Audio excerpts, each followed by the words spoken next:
రాష్ట్రంలో అక్టోబర్ 2 నాటికి చెత్త లేకుండా చేస్తామని సీఎం చంద్రబాబు స్పష్టం చేశారు. చెత్త నుంచి సంపద సృష్టించడమే కూటమి ప్రభుత్వ లక్ష్యమన్నారు. గుడివాడలో జరిగిన స్వర్ణాంధ్ర స్వచ్ఛాంధ్ర కార్యక్రమంలో ఆయన పాల్గొన్నారు. గుంటూరు, నెల్లూరులో చెత్త సేకరణకు ఉపయోగించే ఎలక్ట్రిక్ ఆటోలను వర్చువల్గా ప్రారంభించారు. బాగా పనిచేసిన వారికి పురస్కారాలను ప్రదానం చేశారు. ఇంట్లో ఎవరికి వారే తడి, పొడి చెత్తలను వేరు చేసుకోవాలని చంద్రబాబు పిలుపునిచ్చారు.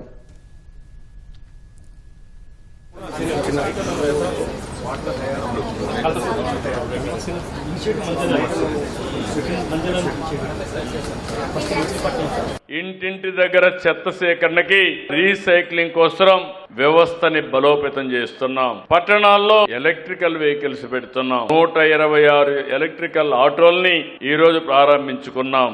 ఆగస్టు 26కి 1140 ఈ ఆటోలు అందుబాటులోకి వస్తాయని చెప్పి కూడా నేను మీకు తెలియజేస్తున్నా. 108 సమగ్ర గణ వ్యర్థాల ప్రాసెసింగ్ కేంద్రాలు 528 కోట్లు ఖర్చు పెట్టి ఏర్పాటు చేస్తున్నాం. వీటిలో 8 ఈ రోజే ప్రారంభించాం.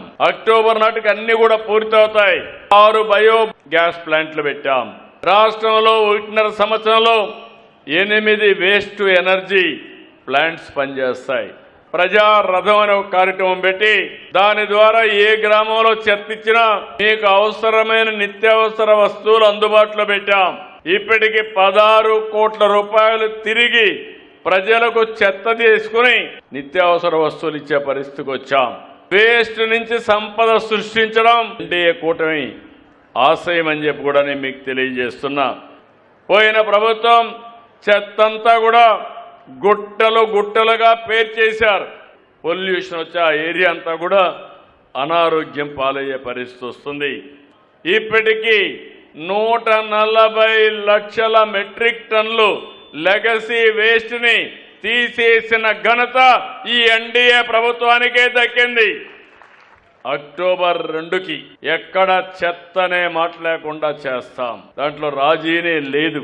ఎక్కడన్నా రోడ్డు పక్కన చెత్తలున్నా దాన్ని కూడా రిమూవ్ చేయడానికి స్వచ్ఛ పదం అనే కార్యక్రమం పెట్టి దాని ద్వారా కలెక్ట్ చేసే పరిస్థితికి వస్తున్నాం. మే 23 నుంచి జూన్ 20 వరకు ఆపరేషన్ క్లీన్ స్వీప్ అనే కార్యక్రమాన్ని పెట్టాం. చాలా మంది ముందుకు వచ్చారు. చాలా బాగా చేయగలిగాం. దీనికి కారణం మీ అందరూ. ప్రతి కుటుంబం భాగస్వాములు కావాలి. ప్రతి వ్యక్తి భాగస్వాములు కావాలి. మీ ఇంట్లో చెత్తని తడి చెత్త, పొడి చెత్తగా మార్చే బాధ్యత మీది. దీనికంటే మించిన పవిత్రమైన కార్యక్రమం ఇంకోటి లేదు. 3వ శనివారం కనీసం ఒక 2-3 గంటలు మీరు మనసు పెట్టండి. ఒకసారి ఆలోచించండి. 10 మందికి చెప్పండి. మీ అందరికి నేను ఇచ్చే పిలుపు నెట్ జీరో. మీ ఇంటి మీదనే మీరు కరెంటు ఉత్పత్తి చేసుకోవాలి. మీ ఇంట్లో వచ్చే చెత్తని పొడి చెత్త, తడి చెత్తగా తయారు చేసి తడి చెత్తని కాంపోస్ట్ గా తయారు చేసుకోవాలి.